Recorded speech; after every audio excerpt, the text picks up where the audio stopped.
Gram emas lebih penting daripada harga emas.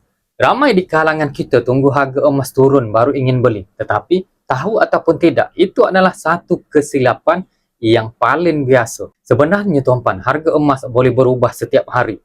Tetapi gram emas yang kita simpan kekal dan bertambah nilainya. Jika asyik tunggu masa yang sesuai, akhirnya kita tidak akan bermula. Sedangkan penyimpan emas bertindak tidak kira harga tinggi ataupun rendah.